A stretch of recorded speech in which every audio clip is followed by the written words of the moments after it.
의 말씀은 누가복음 24장 49절 한 절 봉독해 드리겠습니다. 볼지어다 내가 내 아버지의 약속하신 것을 너희에게 보내리니 너희는 위로부터 능력을 입히울 때까지 이 성에 유하라 하시니라. 아멘.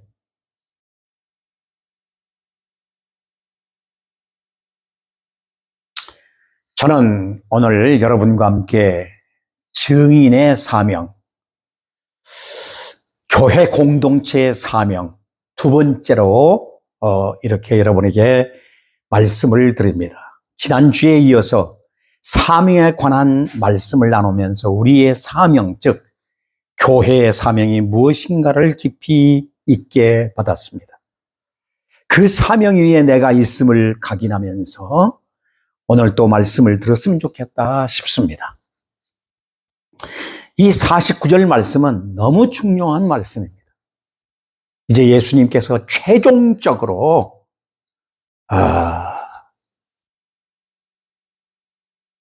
우리가 하나님께로부터 부름을 받고 택정함을 입어서 그 고귀한 사명을 감당함에 있어서 너무너무 중요한 메시지가 여기 담겨져 있는 것을 볼 수 있게 됩니다. 볼지어다 라고 말씀하시면서 예수님이 내가 내 아버지 약속하신 것을 너희에게 보내리니 라고 말씀하고 있습니다. 여기 약속하신 것을 보내리니 그 약속이 무엇이냐? 성경은 그래서 뉴 테스트먼트, 올드 테스트먼트, 구약의 언약의 말씀, 신약의 언약의 말씀, 그것이 바로 성경입니다. 그래서 하나님은 어떤 분이시냐? 약속의 하나님이시다. 언약의 하나님이시다. 그러면 약속은 어떤 분이 약속을 할까요? 모든 것들을 가진 분이, 약속을 지킬 수 있는 분이 약속을 하는 겁니다. 약속을 지킬 수 없는 분은 가진 것이 없는데 어떻게 약속을 지킬 수 있겠습니까?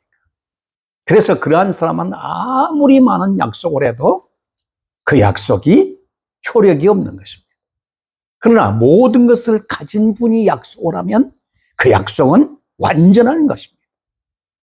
그러기에 성경은 완전한 말씀이고 성경은 유일의 법칙이고 성경은 영원한 바로 생명의 우리의 떡입니다. 이렇게 중요한 것이 바로 성경입니다. 그래서 성경은 약속의 말씀이다. 신구약 성경 전체가 바로 약속의 말씀이다.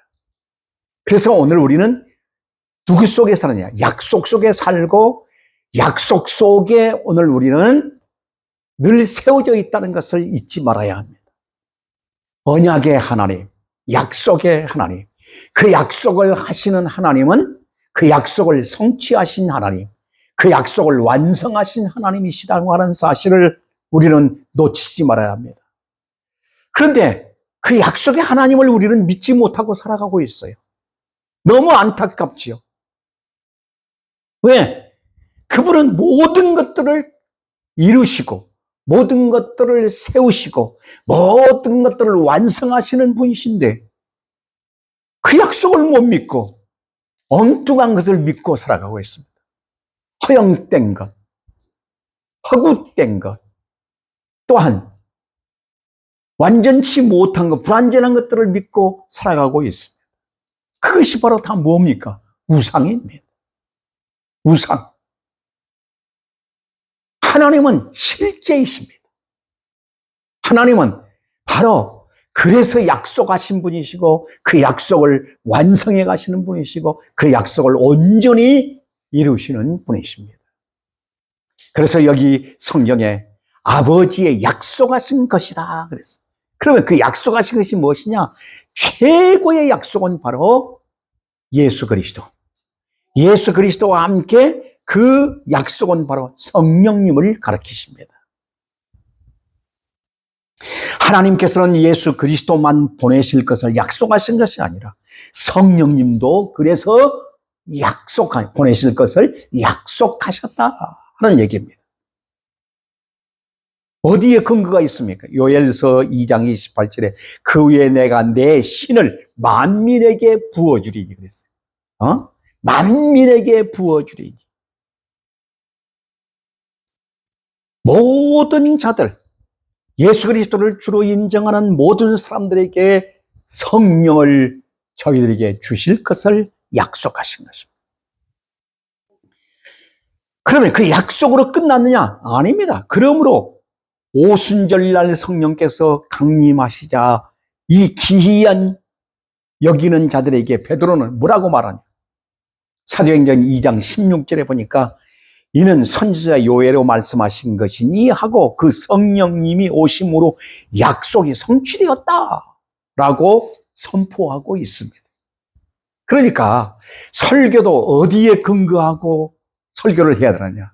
하나님의 말씀, 구약의 선지자들을 통해서 말씀하신 말씀을 근거하고 또한 신약의 사도들을 통해서 기록한 말씀을 근거하여 바로 선포된 말씀이 진짜 하나님의 말씀인 겁니다.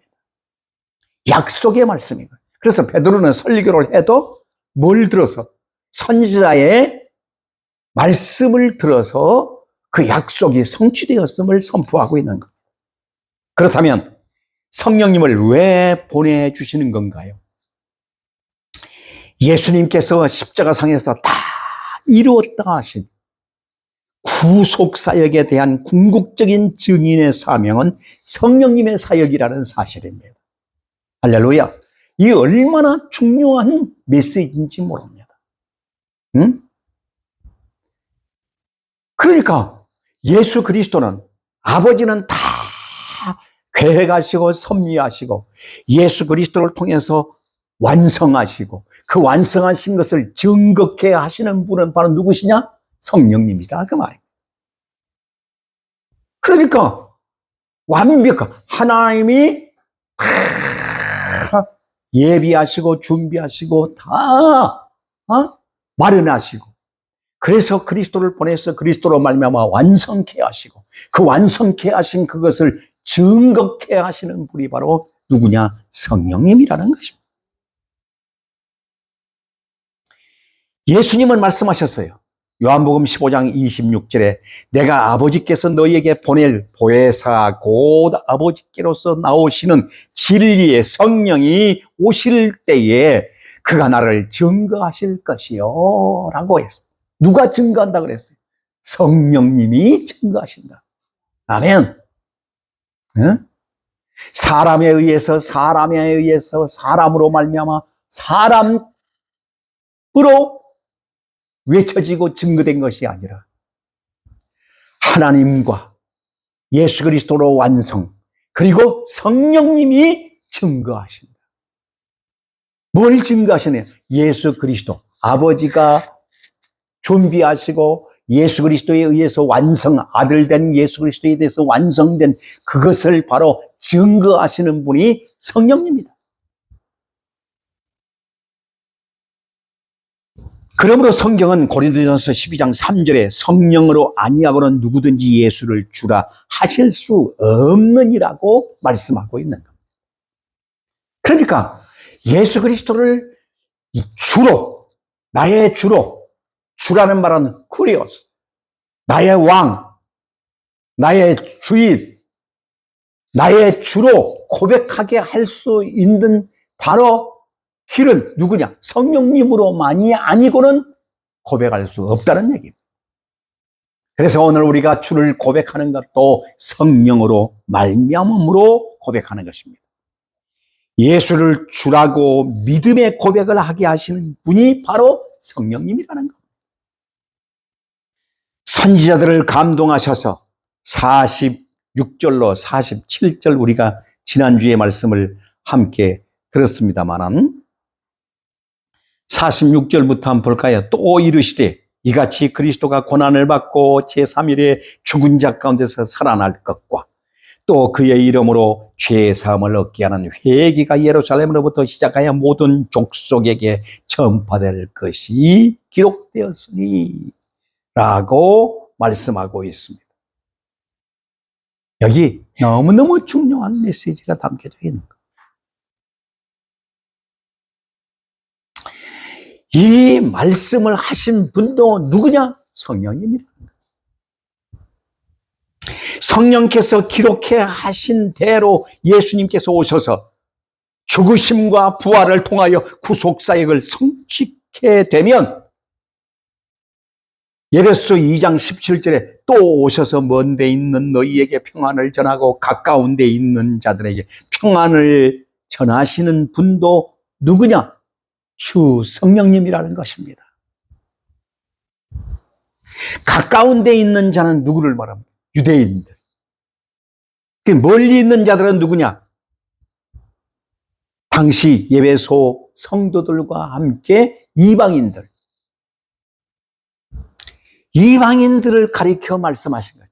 이들에게 이 복음, 이 완성된 복음, 예수 그리스도의 고난받으시고 예수 그리스도의 죽으시고 예수 그리스도의 부활, 이 모든 것에 증거하시는 분이 누구냐? 성령님이라는 것입니다. 선지자를 통해서도 증거하신 분이 성령님이십니다.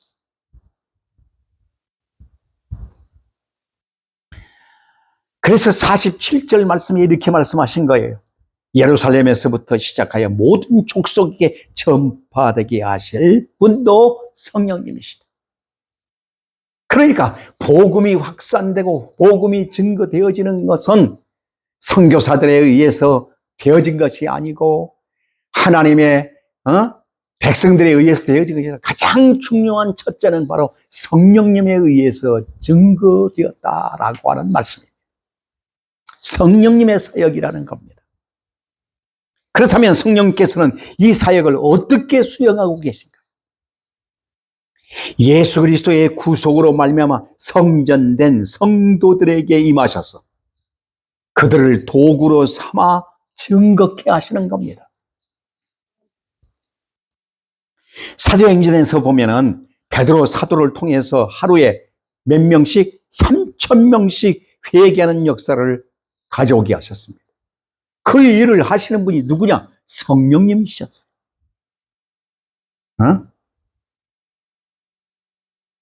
예수님이 죽으시고 베드로가 어디로 갔습니까? 나는 물고기 잡으러 간다 하고 물고기 잡으러 갔던 사람이에요.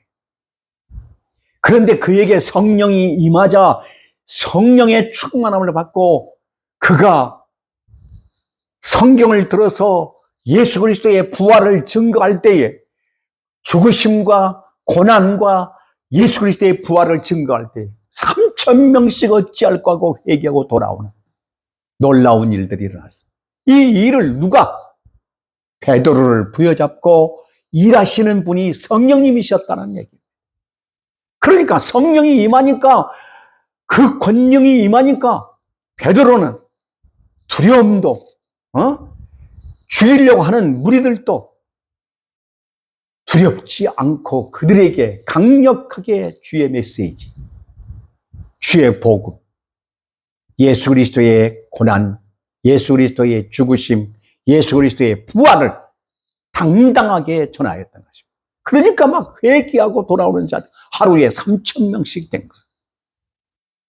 이게 초대교회 역사입니다.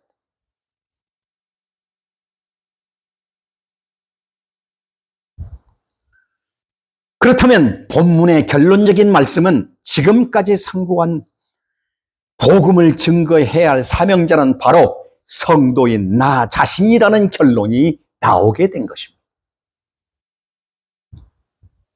왜냐하면 저와 여러분은 그리스도를 증거하기에 택정함을 받고 소명을 받은 자로서 임하신 성령님을 모시고 있기 때문에 오늘 우리는 복음 증거자가 된 것입니다.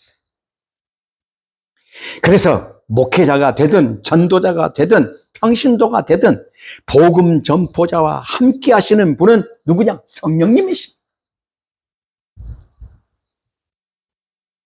성령님께서 동반하시게 되면은 어떠한 역경도, 어떤 시련과 어떠한 고난도 다 감수할 수 있습니다. 나로서는 할 수 없는 모든 일들을 성령은 하게 하십니다. 그래서 순교도 누구로 말미암아? 내 힘으로 되는 것이 아니라 성령으로 말미암아 하게 된다, 그 말입니다. 그래서 복음 증거자는 매일 우리는 성령님으로 어떻게 돼? 순교적 삶을 살아가게 되는 겁니다. 복음 전파자는 혼자 일할지라도 결코 혼자가 아닙니다. 성령님께서 언제나 동반자가 되어 주시는 것입니다. 그래서 예수님이 뭐라고 말씀하셨어요? 마태복음 28장 20절에 볼지어다 내가 세상 끝날까지 너희와 항상 함께 있으리라고 말씀하셨던 겁니다. 사랑하는 여러분, 성령님은 오늘도 우리 안에 내주에 계시면서 우리를 떠나지 아니하시고 우리를 통해서 일하고 계시는 분이 누구냐? 성령님이십니다. 그래서 우리는 매일 성령님의 인도를 받아야 되고 가르침을 받아야 되고 성령님의 도우심을 받아야 되고 그 성령님의 능력을 의존하고 당당하게 외치는 자가 되어야 될 것입니다. 성도들에게 있어서 침묵은 나태입니다. 직무유기입니다. 불순종자가 되는 것입니다. 오늘 우리는 이러한 불순종자가 되지 않냐고, 직무유기자가 되지 않냐고. 성령이 감동할 때마다, 성령이 가르칠 때마다 우리는 입술을 열어 증거해야 합니다. 그것이 바로 성령 사역입니다. 사도행전의 전체의 사역들을 보면은 모두가 누가 일하고 계십니까? 저들 가운데서 성령이 일하고 계시는 것을 볼 수 있습니다. 사도 바울을 사도행전 9장에 보면은 그를 꼬꾸라 들으신 분도 성령님이시고 그를 변화시켜 이방인의 사도가 되게 하신 분도 성령님이시고 그를 통해서 이방인에게 복음을 전하여 이방의 수많은 교회를 세우신 분도 성령님이십니다. 오늘날도 똑같습니다. 교회를 세우시는 분이 누구냐? 사람이 아니라 성령님이 하시는 것입니다. 그래서 성령님이 세우시는 진정한 교회, 그 복음의 터 위에 서 있는 교회가 바로 참된 교회인 것입니다. 오늘날 우리는 이 시대에 참 교회요, 참 성도요, 그리스도의 복음의 터를 가지고 있는 진정한 성령님의 사역 속에 붙들려 있는 우리 모두라고 하는 사실을 잊지 말고 복음 전파의 증인으로서의 성령님의 도구로 사용되는 사명자들 되시기를 주의 이름으로 축원합니다. 기도하겠습니다. 자비롭고 은혜로우신 아버지 감사합니다. 저희들을 이처럼 사랑해 주시고 축복하여 주시옵소서. 놀라운 은혜의 비밀을 깨닫게 하신 하나님 감사합니다. 진리의 약속, 생명의 약속, 영원한 약속을 우리에게 주시고 무엇보다도 그 약속의 성령님을 우리에게 주시어서 성령으로 살게 하신 것을 감사합니다. 내 힘으로 사는 것이 아니라 오늘도 성령님의 능력으로 살고 있음을 고백하며 내가 증거하는 것이 아니라 내가 사명자가 아니라 성령님의 이끌림받아 사명자인 것을 잊지 말고 이 복음 위에 충성하는 저희들 되게 하옵소서. 감사드리며 예수 그리스도의 이름으로 기도하옵나이다. 아멘.